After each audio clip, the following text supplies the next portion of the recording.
कृषि मंत्री नरेंद्र तोमर ने आंदोलनकारी किसानों को 8 पेज का खत लिखकर बताया कि वो तीनों कृषि कानून कैसे उनके हित में हैं और सरकार किसानों के भले के बारे में कितना सोचती है। मगर किसान आंदोलन से जुड़े योगेंद्र यादव ने अपने वीडियो में इस खत का पोस्टमार्टम करके सरकार के 20 झूठ गिनवाए हैं। वो झूठ हैं एमएसपी को लेकर, एपीएमसी मंडियों को लेकर, फसल बीमा योजना को लेकर और भी कई झूठ जिस पर योगेंद्र यादव ने सरकार की पोल खोली है। उनमें से कुछ अहम झूठ मैं भी आपको तफसील से आगे बताऊंगा। लेकिन इस बीच उत्तर प्रदेश की योगी आदित्यनाथ सरकार ने किसान आंदोलन को दबाने के लिए एक नया दांव खेला है। आप सुनेंगे तो हैरान रह जाएंगे कि कोई सरकार क्या अपने किसानों के साथ इतना क्रूर हो सकती है, और वो भी सिर्फ इसलिए कि वो किसान केंद्रीय कानूनों के खिलाफ अपनी आवाज उठा रहे हैं, सिर्फ इसलिए कि वो सिंघू बॉर्डर पर जुटे आंदोलनकारी किसानों से सहानुभूति रखते हैं, या फिर अपने ही जिले में ऐसा कुछ आंदोलन खड़ा करना चाहते हैं या उसका हिस्सा बनना चाहते हैं।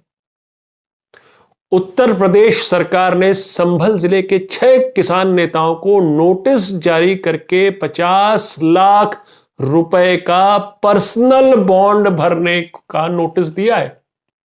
गारंटी मांगी है, शांति बनाए रखिए।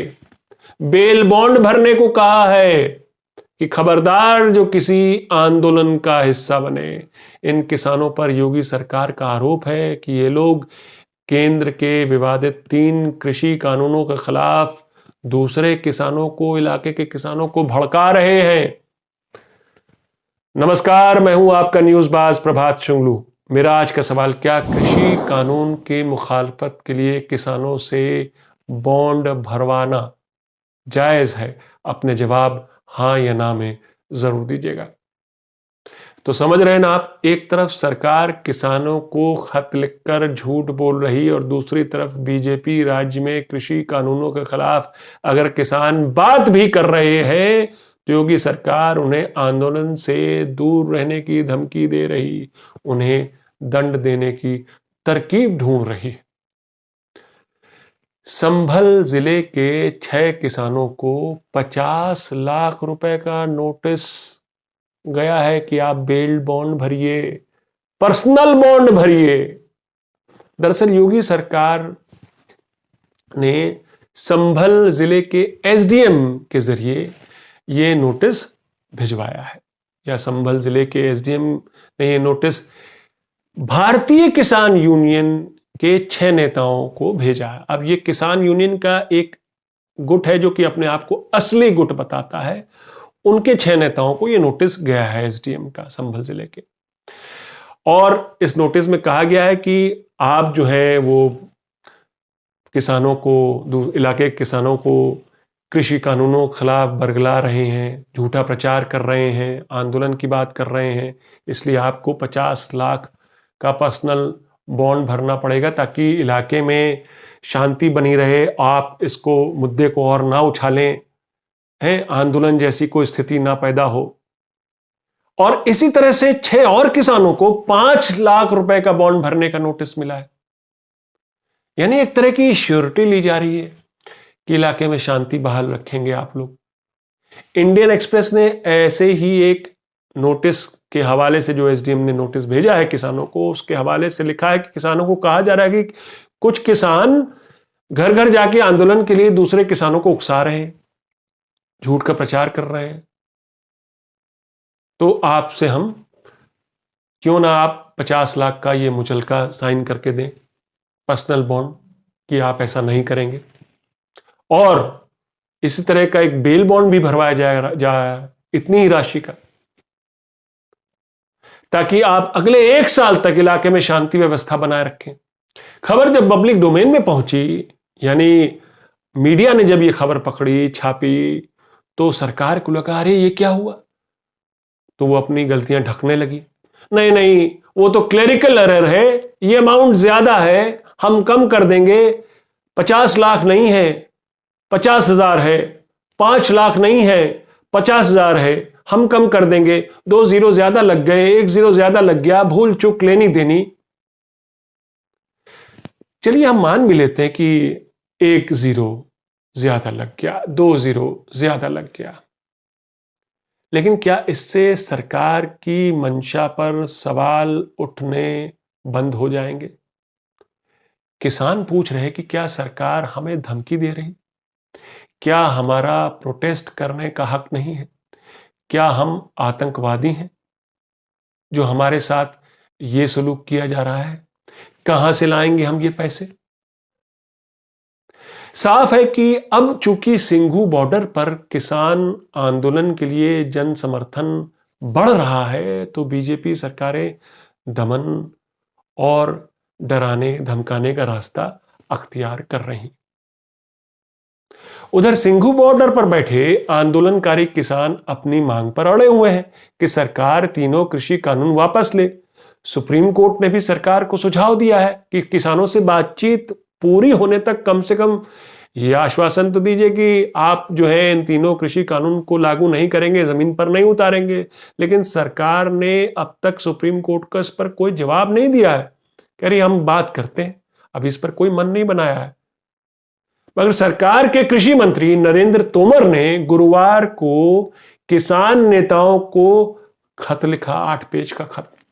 अब चूंकि बातचीत तो अभी बंद हो चुकी है और किसानों ने सरकार के प्रस्ताव रिजेक्ट कर चुके हैं ऑलरेडी, तो अब खतों किताबत के जरिए बातचीत हो रही है। तो नरेंद्र तोमर जी ने गुरुवार देर रात 8 पेज का खत लिखा किसानों को। लेकिन किसानों के आंदोलन से जुड़े योगेंद्र यादव की माने तो ये 8 पेज का खत झूठों का पुलिंदा है। कैसे? तो योगेंद्र यादव बताते हैं कि सबसे बड़ी बात है कि सरकार इस खत में दावा कर रही है कि कई किसान संगठनों ने नए कृषि कानून का समर्थन किया है और स्वागत किया है। लेकिन योगेंद्र यादव कहना कि कौन सा ऐसा संगठन है, जरा नाम तो बताइए। यहां तक कि आरएसएस का किसान संगठन भारतीय किसान संघ भी इन कानूनों का समर्थन नहीं कर रहा है। इस खत में सरकार यह भी दावा कर रही है कि इन कानूनों से फायदा मिलना शुरू भी हो चुका है। सरकार ने एमएसपी पर ही रिकॉर्ड खरीदारी की है, इस खत में लिखा गया है। लेकिन योगेंद्र यादव कहना कि सरकार आंकड़े क्यों छुपा रही है, वो भी जाहिर करे। अगर रिकॉर्ड खरीदारी हुई है तो एमएसपी पर। आगे वो कह रहे हैं कि सरकार आंकड़े इसलिए छुपा रही क्योंकि उसका यह दावा भी झूठा है। वो ऐसा सिर्फ दिखाने के लिए कर रही है क्योंकि उस पर दबाव है। क्योंकि उसने नए कानून बनाए हैं तो उसको ये बताना है कि ये कानून बड़े सफल कानून है और देखिए इस बार रिकॉर्ड खरीदारी हुई है। तो सरकार ने झूठ तैयार किया है जवाब के तौर पर। फिर बात आती है एमएसपी की। तो योगेंद्र यादव कहते हैं कि स्वामीनाथन कमेटी ने एमएसपी किसानों के संपूर्ण लागत का 1.5 गुना दिए जाने की बात कही थी, सुझाव दिया था स्वामीनाथन कमेटी ने, जो अभी तक जिस पर अमल नहीं हुआ है। और आज भी सरकार आंशिक लागत पर एमएसपी कैलकुलेट कर रही है, संपूर्ण लागत पर नहीं।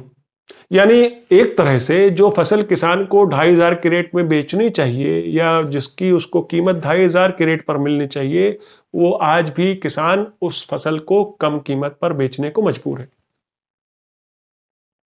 सर्कल रेट जैसे होता है, आप जो है कब मकान के खरीद फरोख्त में सर्कल रेट एक फिक्स होता है, उससे नीचे आप नहीं बेच सकते। उसी तरह से एमएसपी का भी है। और सरकार कह रही है एमएसपी है, जारी रहेगी। लेकिन योगेंद्र यादव और किसानों का यही सवाल है कि भाई कौन इंश्योर करेगा कि एमएसपी से कम में नहीं बेचा जाएगा ये फसल। खासकर प्राइवेट मंडियां, एपीएमसी की बात नहीं हो रही है। प्राइवेट मंडियां जो इस बिल के जरिए बनाने की बात कही गई है, वो प्राइवेट मंडियां को अगर किसान बेचता है तो वो कैसे, कौन इंश्योर करेगा कि एमएसपी की कीमत दी जा रही है किसानों को? किसान यही कह रहे हैं कि इस कानून में इस तरह की कोई गारंटी नहीं है। सरकार कह रही है जी हम लिखित गारंटी हमसे ले लो। जो योगेंद्र यादव कहना है कि लिखित गारंटी और कानून में जमीन आसमान का अंतर है। फिर तोमर कह रहे हैं कि एपीएमसी मंडियां इस नए कानून के परिधि से बाहर है, उनको कोई टच नहीं कर रहा है। लेकिन यादव कहना है कि भाई एपीएमसी मंडियों को ठप करने के लिए तो बाहर की मंडियां बनाई जा रही हैं, धीरे धीरे वो खत्म हो जाएंगी, फिर प्राइवेट मंडियां ही बचेंगी। तो सरकार झूठ क्यों बोल रही? इस कानून से तो एपीएमसी मंडियां बाईपास हो जाएंगी। सरकार ने इस खत में फसल बीमा योजना की भी बात की है कि किसानों को देखिए हमने एक सुरक्षा कवच दिया हुआ है। लेकिन योगेंद्र यादव कहते हैं गुजरात सरकार ने भी इस योजना को डिसकंटिन्यू कर दिया है। दरअसल फसल बीमा योजना फ्लॉप हो चुकी है सरकार की इसकी। और वो कह रहे हैं कि सरकार से जानना चाहते हैं कि क्या देश में सरकार ऐसा दावा कर सकती है कि देश में 30% किसानों को भी यह कवच मिला हुआ है? केवल कॉर्पोरेट घरानों को ही इससे फायदा हुआ होगा, बीमा कंपनियों को फायदा हुआ होगा, किसानों को तो फायदा नहीं हुआ। हकीकत यह है कि सरकार यह दावा करती थी कि हम 6 सालों में किसानों की आय दोगुनी करेंगे, लेकिन यह दावा सिर्फ कागजी रह गया है। योगेंद्र यादव का मानना है कि एपीएमसी व्यवस्था में सुधार होना चाहिए, मगर सरकार जो इंजेक्शन लेकर आई है उससे मरीज और बीमार होगा, उसकी हालत सुधरेगी नहीं, वो जहर का इंजेक्शन है। मेरा आज का सवाल मैं फिर दोहराता हूं, क्या कृषि कानून की मुखालफत के लिए, मैं संभल जिले की वो जो कहानी है जो मैंने आपको बताई उससे रिलेटेड है ये सवाल, तो मैं पूछना चाहता हूं क्या कृषि कानून की मुखालफत के लिए किसानों से बॉन्ड भरवाया जाना जायज है? अपने जवाब हाँ या ना में जरूर दीजिएगा। तो ये थी आज की न्यूज़बाजी। फिर मिलेंगे एक नई न्यूज़बाजी के साथ, तब तक के लिए नमस्कार।